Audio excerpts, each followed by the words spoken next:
اور اسی لیے میں کرنا چاہتا ہوں حقائق ہمارے سامنے رہنا چاہیے۔ یہ 45 برس کے بعد امریکہ کو کیسے خیال آ گیا کہ کشمیر کا مسئلہ واقعی ہے، ساقی نے کچھ ملا نہ دیا ہو شراب میں؟ یہ کہاں سے رابن رافیل آئی پچھلے سال اور مسئلے کو زندہ کر کے چل دی؟ ہم خوش ہوئے، امریکہ نے مان لیا۔ حقیقت میں امریکہ کی نظر ہے اور وہ اس کو چاہتے ہیں کہ کوئی دوسرا اسرائیل بنائے، آزاد بنا کر اس کو اپنے تسلط میں لے۔ اس لیے کہ اگر جو پروگرام ہے، اگر وہاں پر فرض کیجئے بہت مطالبہ ہمارا مان لیا جائے، پلیبیسائٹ کرایا جائے، اس کا نتیجہ کیا ہوگا؟ آپ کو آزاد کشمیر سے بھی اپنی فوجیں نکالنی پڑیں گی، آپ کو گلگت اور بلتستان سے بھی فوجیں نکالنی پڑیں گی، بھارت بھی ادھر سے فوجیں نکالے گا، اور رہ جائے گا کون؟ یہ ٹھاٹ پڑا رہ جائے گا۔ جب لاج چلے گا بنجارا، رہ کون جائے گا؟ پھر تو وہی راج کرے گا جو UN پر قابض ہے، اور پھر ظاہر بات ہے کہ اس کے پاس دولت کے انبار اور جو بھی ان کی چالاکیاں اور ہوشیاریاں ہیں، ہو سکتا ہے کہ وہ اسے ایک نئے اسرائیل کی شکل دے رہا۔ بہرحال ایک طرف تو بدی کی یہ قوتیں ہیں، اس کے مقابلے میں خیر کی قوت کون سی؟ خیر کی توقع کہاں سے؟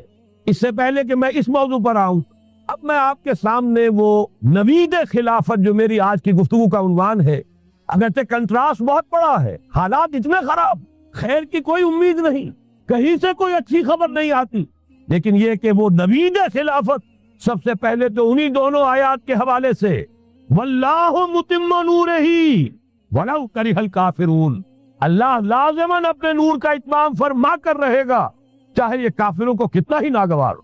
وَمَكَرُوا وَمَكَرَ اللَّهُ وَاللَّهُ خَيْرُ الْمَاكِرِينَ، شر کی قوت اپنی چالیں چل رہی ہے، اللہ کی اپنی تدبیریں ہیں، جو آخری نتیجہ نکلنے والا ہے وہ کیا ہے؟ هو الذي ارسل رسوله بالهدى ودين الحق ليظهره على الدين كله ولو كره المشركون۔ دیکھیے جب میں آیت آپ کو سنائی، مسلمانوں کے سب سے بڑے دشمن کون؟ یہودی اور مشرک۔ پہلی آیت میں یہودیوں کا تذکرہ ہوا، انہیں مشرک نہیں کہا، کافر کہا۔ یریدون لیطفئوا نور اللہ بافواہہم واللہ متم نورہ ولو کرہ الکافرون۔ اگلی آیت میں اب آیا، اللہ نے تو اپنے رسول صلی اللہ علیہ وسلم کو بھیجا ہی اس لیے ہے، اس قطعی فیصلے کے ساتھ بھیجا ہے، الہدی، کتاب ہدایت، ہدایت کاملہ قرآن مجید دے کر، دین حق، نظام عدل، عدل و قسط، نظام عدل اجتماعی، سچا دین، سچا نظام دے کر بھیجا تاکہ غالب کریں اسے کل کے کل دین پر، پورے نظام زندگی پر، وَلَوْ كَرِهَ الْمُشْرِكُونَ، چاہے یہ مشرکوں کو کتنا ہی ناگوار ہو۔ یہ بات تو ہو کر رہے گی، اور اس کو نوٹ کر لیجئے کہ چونکہ حضور کی بعثت ہوئی پوری نوع انسانی کے لیے، وَمَا أَرْسَلْنَاكَ إِلَّا كَافَّةً لِلنَّاسِ بَشِيرًا وَنَذِيرًا، جب تک پوری نوع انسانی پر اللہ کا دین غالب نہ ہو جائے، اس آیت مبارکہ میں اللہ کا جس فیصلہ کا اعلان کیا گیا ہے، گویا کہ ابھی وہ پورا نہیں ہوا، ہونا ہے۔ اسی لیے کہا تھا اقبال نے، وقت فرصت ہے کہاں، کام ابھی باقی ہے، نور توحید کا اتمام ابھی باقی، کل روح ارضی پر، کل عالم انسانیت پر اللہ کا دین غالب ہو کر رہے۔ اس کی پھر نوید جو اور سورہ نور میں آئی ہے، اگر آپ کے پاس یہ ہے موجود، 4 ورقہ نکال لیجئے، متن کو دیکھیے۔ خلافت کا وعدہ، حدیث مبارک ہے حضرت نعمان بن بشیر، یہ آیت جو ہے یہ سورہ نور کی ہے، وعد اللہ الذین آمنوا منکم وعملوا الصالحات، مسلمانوں تم میں سے جو لوگ ایمان اور عمل صالح کا حق ادا کر دیں گے، دعا کیجئے اللہم ربنا اجعلنا منہم، اللہ ہمیں اس کی توفیق دے، اللہم وفقنا لہذا، اللہ ہمیں اس کی توفیق عطا فرما۔ لیکن اگر تم یہ کر دو گے تو اللہ کے 3 وعدے ہیں، لَيَسْتَخْلِفَنَّهُمْ فِي الْأَرْضِ كَمَا اسْتَخْلَفَ الَّذِينَ مِنْ قَبْلِهِمْ، انہیں زمین میں خلافت عطا کرے گا لازماً، جیسے کہ ان سے پہلوں کو عطا کی تھی۔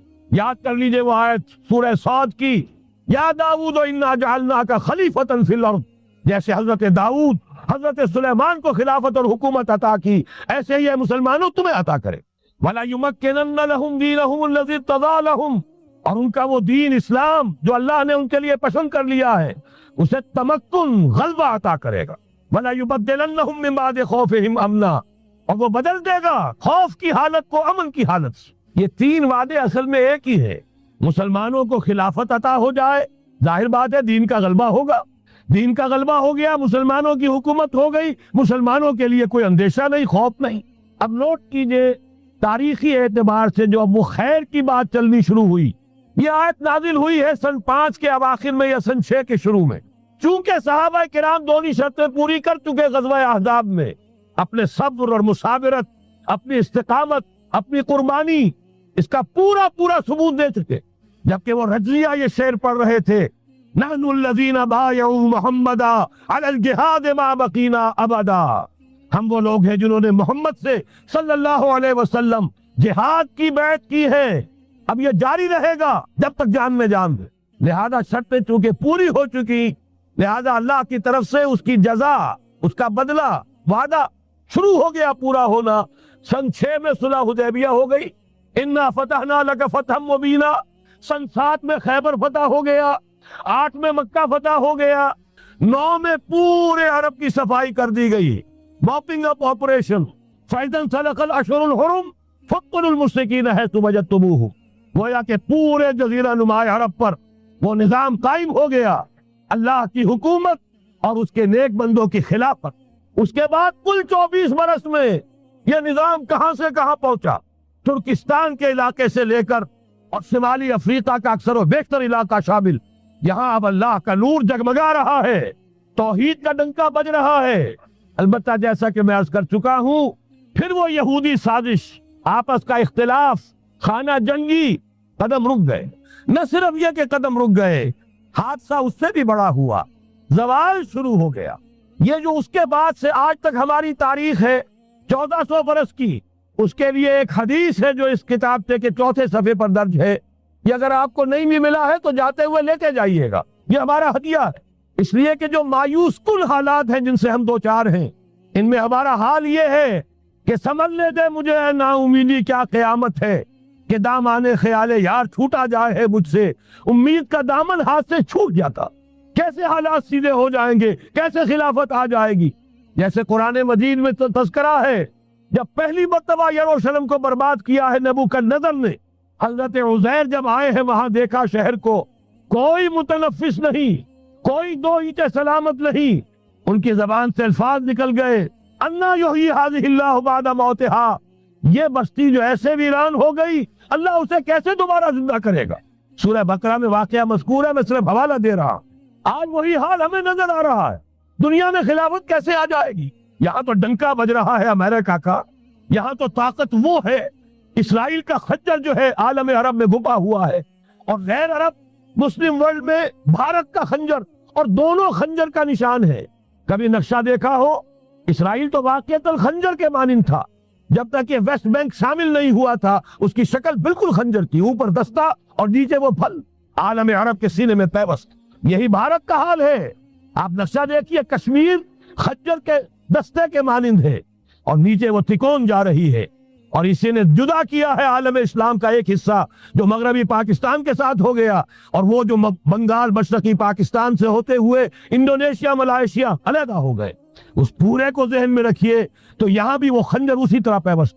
حالات اتنے مایوس کن، ہماری کوئی حیثیت نہیں، ہمارے حکمرانوں کے دنیا میں مذاق اڑتے ہیں، ہمارے وسائل ان کے زیر تسلط ہے، ان کے قبضے میں ہے، ہماری پالیسیاں وہ بناتے ہیں، ہمارے لیے بجٹ انسٹرکشنز وہاں سے آتی ہیں، ٹیکسیشن پالیسیز ان کے احکام کے مطابق بنتی ہیں، پھر کہاں سے ہو جائے گا؟ انا یحیی ھذہ اللہ بعد موتہا، کیسے زندہ کرے گا؟ میں اس کے لیے آپ کو یہ حدیث سے سنانا چاہتا ہوں تاکہ وہ یقین پیدا ہو۔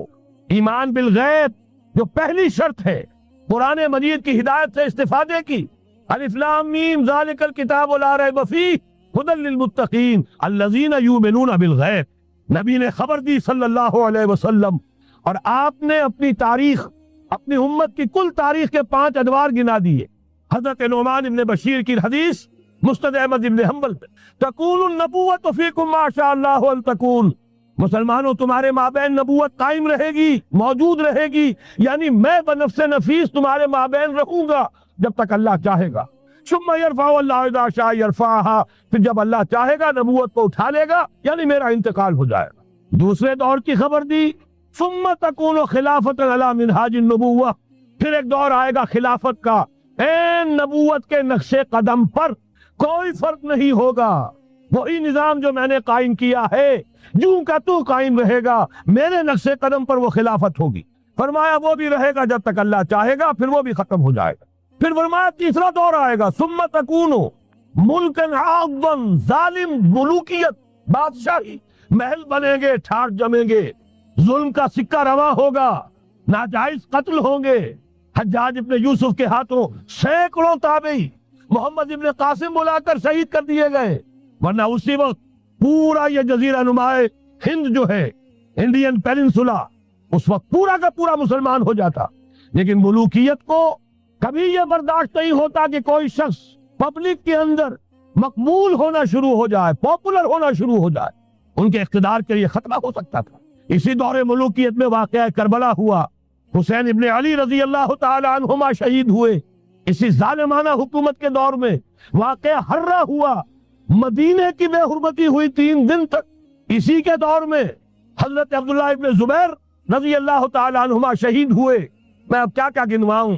حضور نے جب فرمایا ثم تکون ملکن عاضا، کاٹ کھانے والی ملوکیت، یہ اسی کی شرح ہے۔ فرمایا یہ دور بھی رہے گا جب تک اللہ چاہے گا، پھر جب اللہ چاہے گا اسے بھی اٹھا لے۔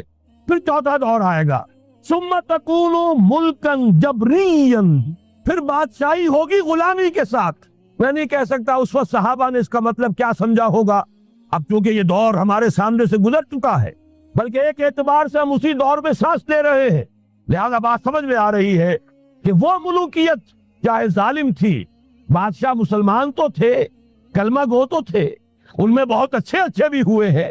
تاریخ انسانی میں مسلمانوں کے جیسے عمدہ مثالیں ہیں عمدہ بادشاہوں کی، شاید تاریخ کے اندر کوئی اور مثالیں پیش نہ کی جا سکے۔ لیکن یہ کہ اس کے بعد جو دور آیا، کہیں ہم تاج برطانیہ کے غلام بن گئے، ملکہ برطانیہ، شاہ برطانیہ، ہز میجسٹیز گورنمنٹ، ہر میجسٹیز گورنمنٹ، کہیں فرانس کے، کہیں اٹلی کے، کہیں ہالینڈ کے، کہیں اور کسی کے، فرانس کے، اس طرح سے پورا عالم اسلام جو ہے کولونیل دور کے اندر غلامی کے دور میں چلا گیا۔ یہ چوتھا دور تھا، لیکن یہاں تھوڑا سا توقف کر لیجئے۔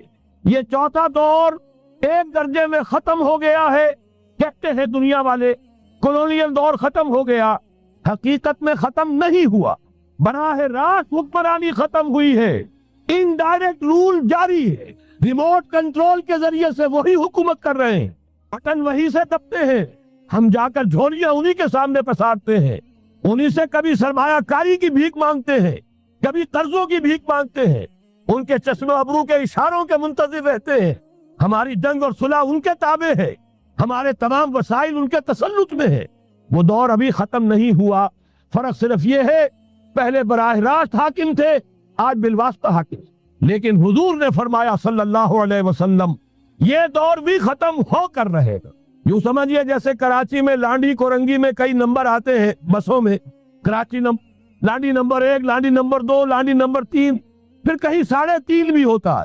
آج ہم بیچ میں کھڑے ہیں اس چوتھے دور کے، کہ حضور کے قول کے مطابق ملکن جبرین، یا دور ابھی جاری ہے، نصف ختم ہو گیا ہے، نصف ابھی باقی۔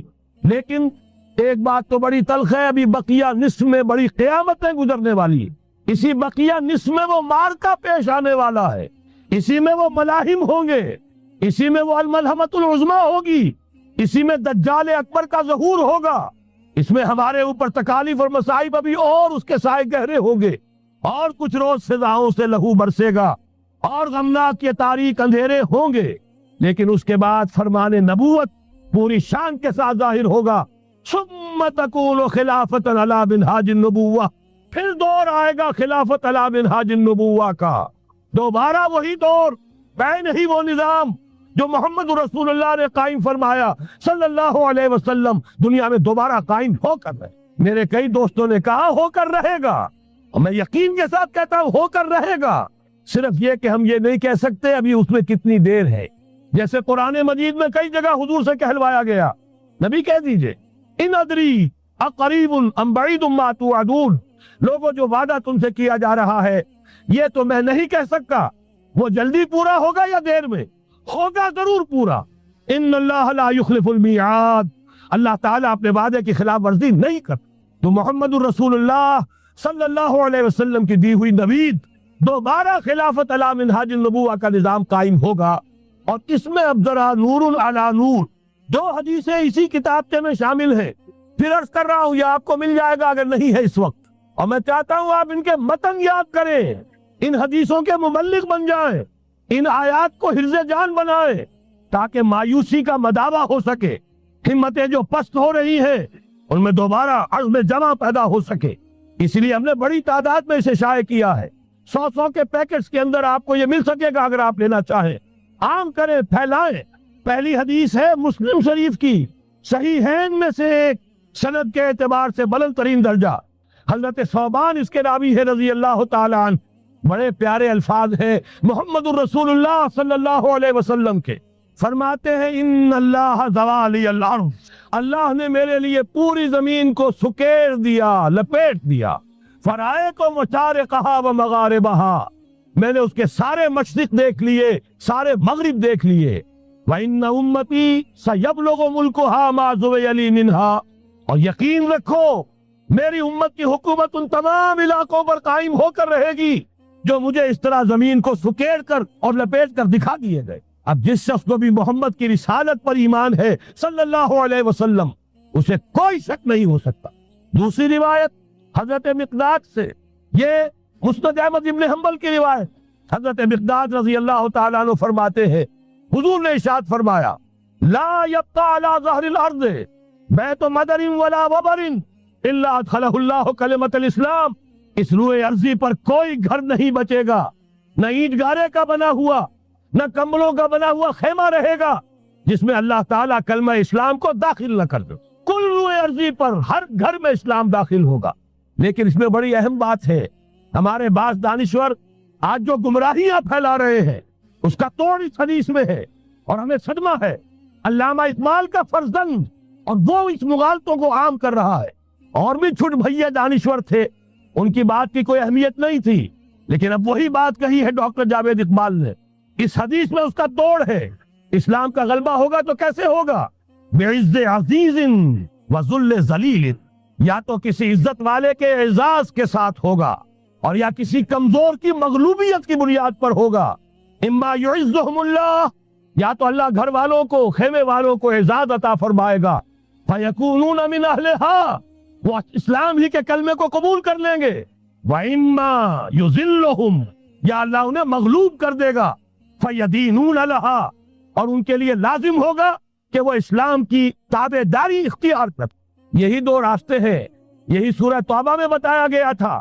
ان یہودیوں سے، ان نصارہ سے مسلمانوں جنگ جاری رکھو، حتیٰ یؤتوا الجزیۃ عن ید وہم صاغرون، یہاں تک کہ اپنے ہاتھ سے جزیہ پیش کریں، چھوٹے بڑے، اسلام کی بالادستی کو قبول کریں۔ میثاق مدینہ یہ تو اصل میں جد و جہد کے دوران کا ایک مرحلہ ہے۔ دوران میں تو کبھی صورتحال بدلتی ہے، تدبیریں ہوتی ہے، صلح بھی ہوتی ہے، جنگ بھی ہوتی ہے۔ آخری فیصلہ قرآن کا کیا ہے؟ مسلمان اور غیر مسلم مل کر ایک امت نہیں بن سکتے، ایک ملت نہیں بن سکتے۔ اسی بنیاد پر پاکستان بنایا۔ دو قومی نظریے کا سب سے بڑا پرچارک علامہ اقبال، وطنی قومیت کی نفی کرنے والا شدید ترین الفاظ میں علامہ اقبال، اور اس کے فرزند جو ہے وہ ایک قوم ہونے کا تصور دے رہے ہیں مسلمانوں اور غیر مسلموں۔ یہاں تو ایک ہی راستہ ہے۔ صحابہ کرام کی فوجیں جب نکلی، جہاں گئی، تین آلٹرنیٹیوز، ایمان لے آؤ، ہمارے برابر کے ہوگے، بھائی ہوگے، جان مال عزت آبرو املاک جائیداد ہر چیز جیسی ہے ویسی رہے گی، ہمارے کندھے سے کندھا لگا کر کھڑے ہوگے۔ یہ نہیں تو چھوٹے بنو، اسلام کی بالادستی قبول کرو، جزیہ دینا منظور کرو، اور یہ بھی نہیں تو صرف ایک تھرڈ آپشن ہے، آؤ میدان میں، تلوار ہمارے اور تمہارے درمیان فیصلہ کرے گی۔ یہ ہے تاریخ۔ آخری بات جو کہی گئی سورہ توبہ میں وہ تو یہ ہے، میثاق مدینہ تو ایک درمیان کی تدبیر ہے، معاہدات ہوتے ہیں۔ معاہدات تو مشرکین عرب سے ہوئے، جس کی کامل تنسیخ کی، براءۃ من اللہ ورسولہ الی الذین عاہدتم من المشرکین۔ سارے معاہدات آج ختم کیے جا رہے ہیں، اعلان عام کیا جا رہا ہے، کوئی معاہدہ نہیں ہے۔ باطل دوئی پسند ہے، حق لا شریک ہے، شرکت میں آنا ہے، حق و باطل نہ کر قبول۔ علامہ اقبال تو یہ کہہ رہے ہیں۔ بہرحال ذہن میں رکھیے، حضرت مقداد کی اس حدیث نے بہت بڑا عقدہ حل کیا ہے۔ اسی لیے جب حضور سے یہ الفاظ سنے حضرت مقداد نے تو کہتے فقلت، میں نے اپنے دل میں یہ کہا، وَيَكُونَ الدِّينُ كُلُّهُ لِلَّهِ، یہ جو سورہ انفال میں الفاظ آئے ہیں دین پورا کا پورا اللہ کے لیے ہو جائے گا، یہ تبھی ہوگا جبکہ کل روئے ارضی پر کوئی گھر نہ بچے، کوئی خیمہ نہ رہے جو یا تو اس کے گھر والے اور خیمے والے اسلام لے آئے یا اسلام کی تابع داری قبول کر دے، تب کے لیے تیار ہو، تب ہوگا۔ اسی کو اقبال نے کہا تھا جواب شکوہ میں، وقت فرصت ہے کہاں، کام ابھی باقی ہے، نور توحید کا اتمام ابھی باقی۔ لیکن یہ جو حدیثیں میں نے آپ کو سنائی ہے، علامہ اقبال نے در حقیقت انہی کا نقشہ کھینچا ہے۔ آسماں ہوگا سحر کے نور سے آئینہ پوش، اور ظلمت رات کی سیما پا ہو جائے گی، پھر دلوں کو یاد آ جائے گا پیغام سجود، پھر جبھی خاک حرم سے آشنا ہو جائے گی۔ آنکھ جو کچھ دیکھتی ہے لب پہ آ سکتا نہیں، بہوے حیرت ہوں کہ دنیا کیا سے کیا ہو جائے گی۔ شب گریزہ ہوگی آخر جلوہ خورشید سے، یہ چمن معمور ہوگا نغمہ توحید سے۔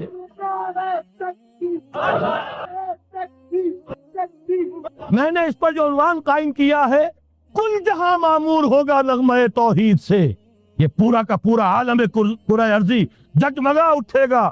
اشرقت الارض بنور ربہا، وہ نور رب کا جب اطمینان ہوگا پوری یہ زمین اس سے چمک اٹھے۔ یہ ہے وہ پیشین گوئیاں۔ اب میں آپ کو بتانا چاہتا ہوں کہاں سے ہوگا۔ موٹی سی بات یہ ہے، پہلے خلافت علی منہاج النبوہ کا نظام قائم ہوا، کل روئے ارضی پر ایک دم نہیں ہو گیا۔ ایک ملک جزیرہ نما عرب، محمد الرسول اللہ صلی اللہ علیہ وسلم والذین معہ رضی اللہ تعالی عنہم اجمعین، ان کی جد و جہد، ایثار، قربانی، اس کے نتیجے میں جزیرہ نما عرب وہاں یہ نظام قائم ہو گیا۔ پھر پھیلا، پھر توسیع ہوئی، 3 لشکر نکلے تھے، مشرق، مغرب، شمال۔ شمال میں اوشیائے کوچک ترکی کا علاقہ، مشرق میں خراسان تک، مشرق میں یہ ماوراء النہر تک، مغرب میں بحر اوقیانوس تک دشت و دشت ہیں، دریا بھی نہ چھوڑے ہم نے، بحر ظلمات میں دوڑا دیے گھوڑے ہم نے۔ اب بھی یہی ہوگا، کسی ایک جگہ سے ہوگا۔ یہ میں اب آپ کو بتانا چاہتا ہوں کہاں سے ہوگا۔ پہلے اس کے جو شواہد ہیں وہ سمجھ لیجئے، پھر حدیثیں میں سامنے لاؤں گا۔ میں نے عرض کیا تھا کہ مغرب سے یہ سیلاب نیو ورلڈ آرڈر کا چلا، جو کہ در حقیقت یہودیوں کا مالیاتی نظام ہے۔ اس مالیاتی شکنجے میں انہوں نے یورپ، امریکہ کو جکڑا ہوا۔ اس کے بعد ان کی فتوحات کا دائرہ عالم عرب ان کے شکنجے میں آ چکا۔ ابھی آپ نے خبریں پڑھی ہوں گی، اب تو ہزاروں فنڈامنٹل سعودی عرب میں گرفتار ہو رہے ہیں، علماء گرفتار ہو رہے ہیں۔ یہ ساری حکومتیں جو امریکہ کے ایجنٹوں پر مشتمل ہے، در حقیقت یہی سب سے پہلے اپنے ہاں کے جو مسلمان ہیں، جنہیں یہ کہتے ہیں کہ یہ فنڈامنٹلسٹ ہیں، سب سے پہلے تشدد ان کی طرف سے ہوگا۔ بہرحال اب اس سے آگے ہے عالم اسلام کا وہ حصہ جس میں میں اور آپ بھی ہیں، یہ غیر عرب عالم اسلام، ایران سے شروع ہو کر پھر افغانستان، جو حضور کے زمانے میں خراسان کہلاتا تھا، یہ پورا افغانستان، کچھ تھوڑا سا حصہ ایران کا، کچھ تھوڑا سا حصہ روسی ترکستان کا، کچھ حصہ پاکستان کا، یہ سب حضور کے زمانے میں خراسان کہلاتا تھا۔ اس کے ضمن میں جان لیجئے اب یہ نیوکلیس بننے والا ہے، یہاں سے خلافت کا آغاز ہو کر رہے گا۔ اس کے شواہد کیا ہیں؟ پہلی بات نوٹ کیجئے، ختم نبوت کے بعد سارا سلسلہ مجددین کا ہے رحمہم اللہ۔ 1000 برس تک سارے مجدد عالم عرب میں پیدا ہوئے۔ 11ویں صدی سے یہ صنم خانہ ہند، مجددین کی آماجگاہ، مجدد الف ثانی رحمت اللہ علیہ، 11ویں صدی ہجری یا الف ثانی، اسی کے دوسرا 1000 سال وہیں سے شروع ہوا۔ کہاں کے رہنے والے تھے؟ 12ویں صدی کے مجدد اعظم شاہ ولی اللہ دہلوی، 13ویں صدی میں سید احمد بریلوی اور ان کے ساتھی شہید شاہ اسماعیل شہید، 14ویں صدی میں شیخ الہند، اسیر مالٹا، انگریز سے ٹکرا جانے والا۔ یہ مضمون ہم نے چھاپا تھا، اگرچہ چھپا تھا وہ پاکستان، روزنامہ پاکستان میں، ہم نے بھی اسے چھاپا۔ اب دوبارہ جو کتاب شائع کیا ہے، انگلینڈ میں، انگلستان میں خلافت کی اذان کے عنوان سے اسپیشل ایک جو ہے ندائے خلافت کا ایشو آیا ہے، اس میں دوبارہ ریپیٹ کیا۔ اسے آپ کو اندازہ ہوگا شیخ الہند کی شخصیت کا۔ جرمنی تک سے ان کی گفتگو چل رہی تھی، دارالخلافہ ترکی سے گفتگو چل رہی تھی، ہندوستان کو آزاد کرا کر دوبارہ اس کو ایک دارالاسلام کی شکل دینا۔ اس لیے کہ اس وقت تک آپ کو معلوم ہونا چاہیے ہندو ابھی سویا ہوا تھا، وہ غلامی کا جو بھی اس کے اوپر اثر پڑا تھا مسلمانوں کی 1000 سالہ غلامی کا، اس کی وجہ سے اس میں کوئی حوصلہ تھا ہی نہیں، سیاست کے میدان میں ہندو ابھی آیا ہی نہیں تھا۔ اس وقت اگر کہیں وہ تجویز کامیاب ہو جاتی، وہ برلن پلان، وہ ریشمی رومال تحریک، تو واقعہ یہ ہے کہ 30 برس اور یہ بر عظیم پاک و ہند انگریز کا غلام نہ رہتا۔ وہ تحریک بھی چلی تو یہی، پھر یہ کہ اگر خلافت کو ختم کیا گیا تو احتجاجی تحریک چلی تو یہاں، اور کس صد و مت کے ساتھ بولی اماں محمد علی کی جان بیٹا خلافت میں دے دو، پورا بر عظیم پاک و ہند گونج اٹھا۔ گاندھی کو شریک ہونا پڑا تحریک خلافت میں، کہاں گاندھی کہاں خلافت۔ پھر اور شواہد نوٹ کیجئے، وہ جو کولونیل رول بظاہر ختم ہوا ہے، تمام مسلمان ممالک بظاہر آزاد ہوئے، لیکن کہیں بھی تحریک میں اسلام کا نعرہ نہیں لگا، صرف ایک جگہ، پاکستان کا مطلب کیا، لا الہ الا اللہ، اور اس سے پھر گونج گیا پورا بر عظیم پاک و ہند، راس تمہاری سے لے کے درہ خیبر تک، اور ادھر مکران سے لے کر چٹاگانگ تک، پاکستان کا مطلب کیا، لا الہ الا اللہ، پوری دنیا میں اس کا کوئی نعرہ نہیں لگا۔ پھر پاکستان ہے وہ ملک جہاں قرارداد مقاصد پاس ہو گئی، خلافت اصولی اعتبار سے ہم نے تسلیم کر لی، جب حاکمیت اللہ کی ہے، ہمارے پاس حاکمیت نہیں، ہم حاکمیت کے مدعی نہیں۔ 10 کروڑ عوام کی ایک نمائندہ اسمبلی نے قرارداد مقاصد پاس کی، یہی تو خلافت ہے۔ ہمارے پاس جو اختیار ہے اللہ کا ڈیلیگیٹڈ ہے، اور یہ انہی حدود میں استعمال ہوگا جو خود جو اصل حاکم ہے اللہ، جو اس نے متعین کر دی ہے۔ پھر یہی وہ ملک ہے، واحد ملک پوری دنیا میں جس میں فیڈرل شریعت کورٹ نے بینک انٹرسٹ کو ربا حرام قرار دیا ہے۔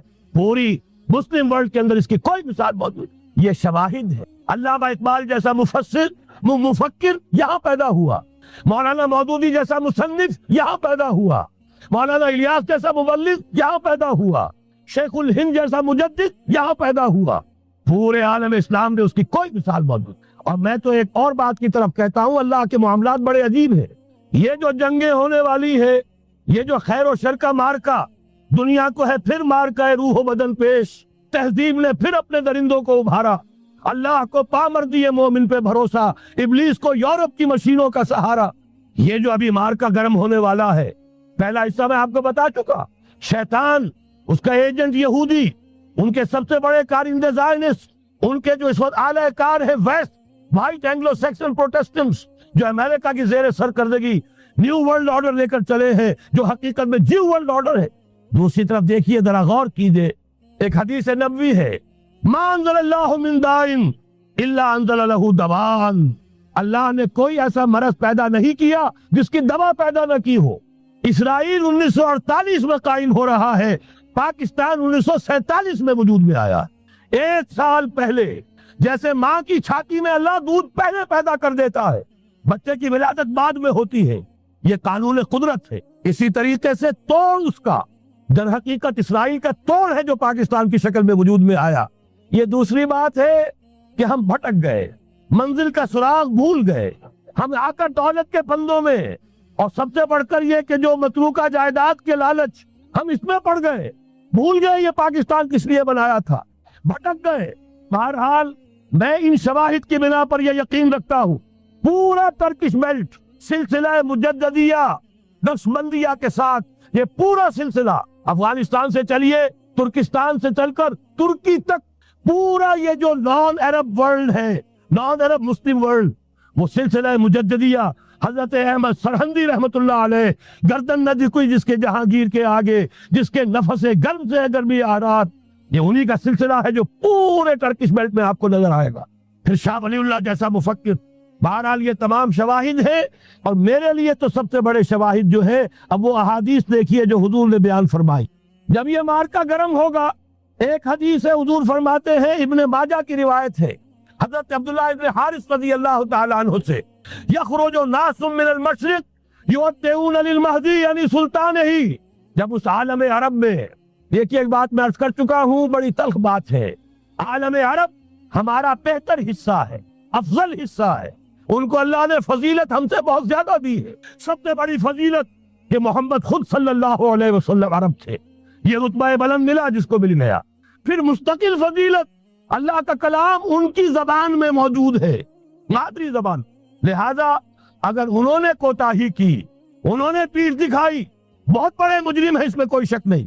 اور یہی وجہ ہے یہ سارے ملاحب وہی ہونے ہیں، ایسی ایسی بھاری جنگیں۔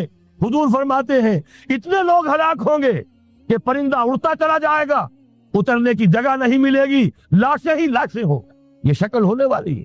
اور میں تو چونکہ ایک مضمون اور کتابچے کی شکل میں بھی شائع ہو چکا ہے، جس میں کہ حضور کی اس حدیث کے حوالے سے میری امت پر بھی وہ سب کچھ وارد ہوگا جو سابقہ امت پر ہوا، اسی کے حوالے سے عرض کر چکا ہوں۔ اگر اس صدی میں ہولوکاسٹ میں 60 لاکھ یہودی مارا گیا ہے، کوئی اسی کا دوبارہ چربا جو ہے امت مسلمہ پر بھی آنے والا ہے۔ لیکن اس کے بعد پھر ان کے لیے فوجیں جائیں گی مشرق سے، وہاں جو امام ہوں گے، جو بھی ان کو لیڈ کر رہے ہوں گے، حضرت مہدی۔ یہ تصور ذہن میں رکھیے، ہمارے مابین اور عیسائیوں کے مابین حضرت مسیح کی ذات مشترک، اگرچہ ان کا یہ عقیدہ ہے کہ وہ سولی دیے گئے، فوت ہو گئے، معاذ اللہ ثم معاذ اللہ، پھر زندہ ہو کر آسمان پر گئے، پھر آئیں گے۔ ہم کہتے ہیں نہیں، وہ سولی دیے ہی نہیں گئے، وہ زندہ آسمان پر اٹھائے گئے، واپس آئیں گے۔ گویا کہ بہت حد تک اشتراک ہے، لیکن ایک اختلاف بھی ہے۔ اسی طرح حضرت مہدی کے بارے میں شیعہ اور سنی تصورات میں اتفاق بھی ہے، اختلاف بھی۔ یقیناً امت مسلمہ، امت عرب، مجھے تو اقبال کا وہ شعر یاد آتا ہے، خون اسرائیل آ جاتا ہے آخر جوش میں، توڑ دیتا ہے کوئی موسیٰ طلسم سامری۔ تو کیا خون اسماعیل جوش میں نہیں آئے گا؟ حضرت اسماعیل کی نسل میں حضور، اور حضور کی صاحبزادی حضرت فاطمہ رضی اللہ تعالی عنہ، حضور نے فرمایا میری اس بیٹی کی نسل میں اللہ تعالیٰ ایک شخص کو اٹھائے گا جو اس وقت مسلمانوں کی قیادت کرے گا۔ یہ چیز ہمارے اور اہل تشیع کے مابین مشترک۔ فرق یہ ہے وہ سمجھتے ہیں کہ ان کے 12ویں امام کہ جو آج سے 1200 برس قبل روپوش ہو گئے تھے وہ ظاہر ہوں گے، ہمارے نزدیک نہیں، وہ پیدا ہوں گے، نو مولود ہوں گے، عام انسانوں کی طرح آئیں گے، ہوں گے نسل فاطمہ میں سے رضی اللہ تعالی عنہا، اور وہ اس وقت عربوں کی قیادت کریں۔ خون اسماعیل آ جائے گا آخر جوش میں، اور کوئی حضرت مہدی وہ آئیں گے اور اٹھیں گے اور قیادت کریں گے، دجال سے مقابلہ کریں گے اور اس ملاحم کے اندر قیادت فرمائیں گے۔ لیکن ان کی مدد کے لیے مشرق سے فوجیں آئیں گی۔ گویا کہ پہلے مشرقی کسی ملک میں یہ نظام قائم ہو چکا ہوگا، کوئی ایسی طاقت وجود میں آ چکی ہوگی کہ جب وہاں بھٹی دہکے گی تو وہاں کے مسلمانوں کی امداد مشرقی ممالک سے جائے گی۔ اور ایک دوسری حدیث میں، یہ تو ترمذی کی روایت ہے، کتب حدیث میں تیسرے نمبر پر کتاب یہی ہے، صحیح بخاری، صحیح مسلم، پھر یہ جامع ترمذی، اس میں حضرت ابو ہریرہ سے روایت ہے، یخرج من خراسان رایات سود۔ خراسان میں بتا چکا ہوں حضور کے زمانے کا خراسان، افغانستان، کچھ حصہ پاکستان کا، کچھ روسی ترکستان کی آزاد ریاستیں جو ابھی ہوئی ہے، تھوڑا سا حصہ ایران کا، یہ خراسان بزرگ، دی اولڈ گریٹر خراسان، یہاں سے فوجیں چلیں گی، سیاہ علم برآمد ہوں گے، اور کوئی طاقت انہیں روک نہ سکے گی، ان کا منہ پھیر نہ سکے گی، یہاں تک کہ وہ ایلیا حضور کے زمانے میں یروشلم کا نام تھا، یہاں تک کہ ایلیا میں جا کر نصب ہوتا ہے۔ گویا کہ یہ جو ہمارے ہاتھ سے نکلا ہے قبضے سے، پہلے بھی عربوں کے ہاتھوں سے نکلا تھا، بیت المقدس، یروشلم، عرب واپس نہیں لے سکے تھے۔ کرد خون صلاح الدین ایوبی، اس نے واپس لیا، عربوں میں دم نہیں رہا تھا، عیاشیوں کی وجہ سے کھوکھلے ہو چکے تھے۔ میں تجھ کو بتاتا ہوں تقدیر امم کیا ہے، شمشیر و ثنا اول، طاؤس و رباب آخر۔ یہی وجہ ہے کہ تقریباً 20 صدی کے بعد ان کی حکومت ختم، آشمارا حق و زرخوم بارت برزمی بر زوال ملک مستعصم امیر المومنی۔ یہ ہوا کہ نہیں ہوا؟ جبکہ آئے ہیں تاتاری ہورڈز، اور جنہوں نے کہ آخری خلیفہ بنو عباس اسے محل میں سے نکالا، ایک کھال کے اندر لپیٹ کر، اور اپنے گھوڑوں کے سوؤں تلے کچل دیا۔ عرب معزول کر دیے گئے تھے، لیکن اب دوبارہ عربوں کو جب سہارا ملا ہے، لیکن اب بھی انہوں نے کہیں اسلام قائم نہیں کیا۔ کوئی روس کا غلام رہا، کوئی امریکہ کا غلام رہا، کسی نے اس کا ساتھ دیا، کسی نے اس کا ساتھ دیا۔ تہذیب ہے تو مغربی، تمدن ہے تو مغربی، وضع میں تم ہو نصارہ تو تمدن میں ہنود، یہ مسلمان ہیں جنہیں دیکھ کے شرمائے یہود۔ یہی معاملہ جب ان کا ہوا تو اب اللہ تعالیٰ کی طرف سے ان کے اوپر وہ عذاب کی بھٹی گرم ہونے والی، لیکن اس کے بعد پھر یہاں سے جائیں گے وہ جو ان کی مدد کریں گے، اور یہ ایلیا کو واپس لینے والے، یہ مشرق سے چلنے والے لشکر ہوں گے۔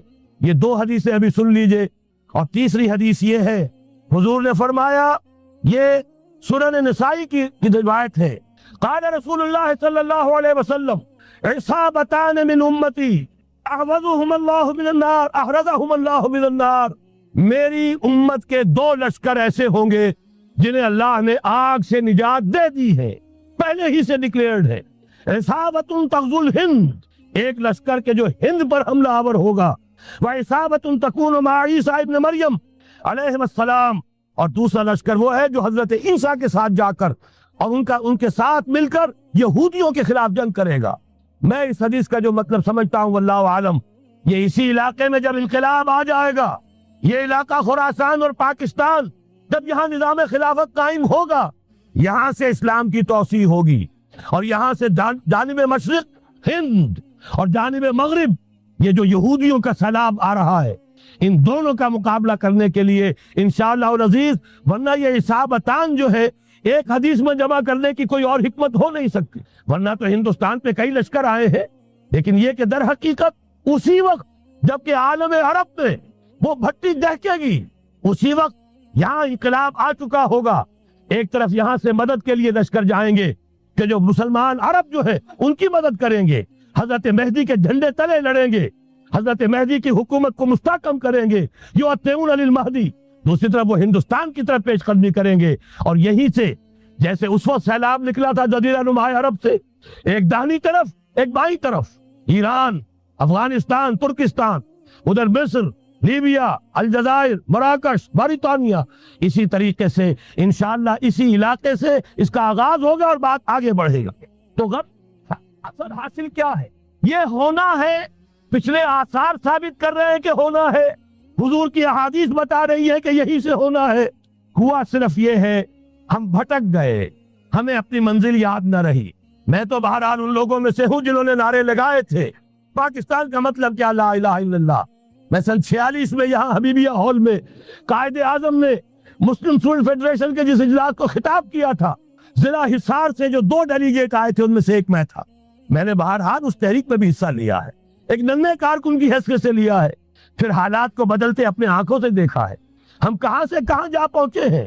ضرورت صرف اس بات کی ہے کہ آج ہمارا حال یہ ہے، ہماری قیادت، ہماری سیاست ان لوگوں کے ہاتھ میں ہے کہ وہ فریب خوردہ شاہی کے پلاح و کرگسوں میں اسے کیا خبر کہ کیا ہے، تب وہ تاب جاویدانہ، ان کی تہذیب مغربی، ان کی ذہنیت مغربی، ان کی وضاقتہ مغربی، ان کا تمدن مغربی، ان کی سوچ مغربی، ان کے سارے اطوار مغربی، لہذا در حقیقت ایک تو یہ کہ ان سے چھٹکارا پانا، اور دوسرے یہ کہ در حقیقت مغرب کی تمام طاقتوں کو للکارنے کے لیے اس قوم کے اندر سے جذبہ ایمان، جذبہ جہاد کو برآمد کرنا، یہ 2 کام ہے جو کرنے ہیں، اور اگر ہم یہ کر لیں گے، جیسا کہ میں نے آیت آپ کو سنائی تھی، اللہ کا کوئی وعدہ غیر مشروط نہیں، ایمان اور عمل صالح، ایمان اور جہاد، یہ وعدے پورے کرو گے تو اللہ کا وعدہ بھی پورا ہوگا۔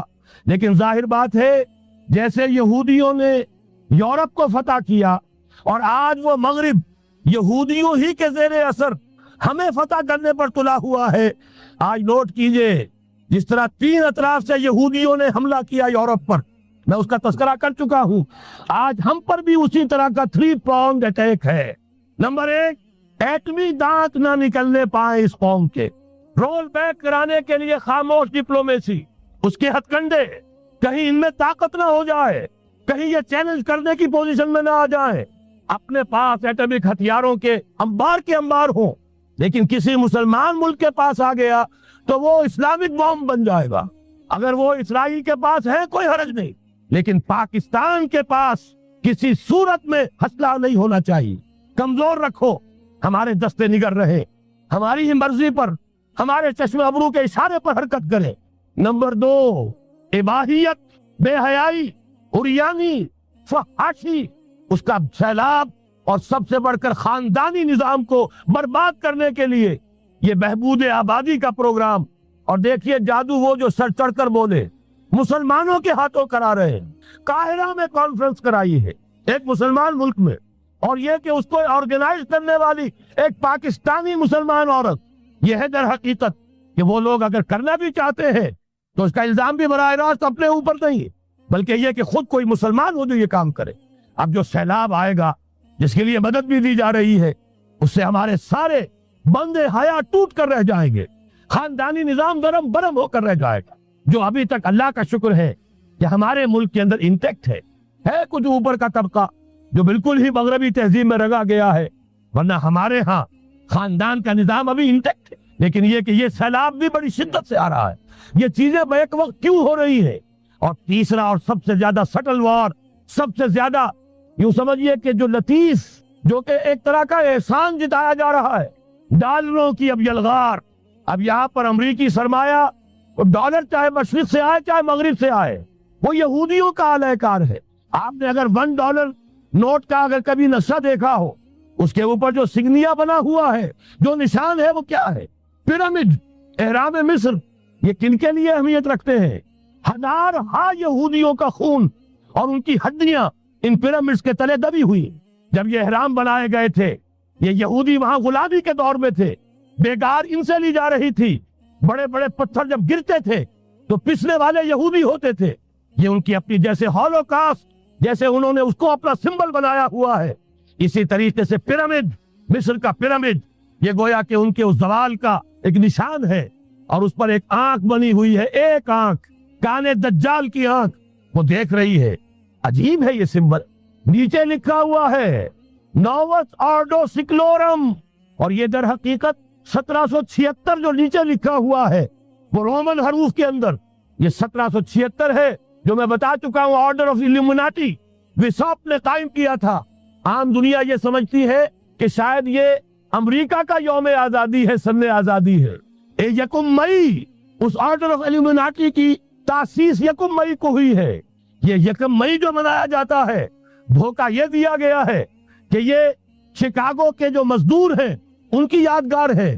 حقیقت میں یہ 1 مئی اور 1776 آرڈر آف دی ایلومیناٹی کی تاسیس کی تاریخ، یہ تمام معاملہ سمجھ لیجئے۔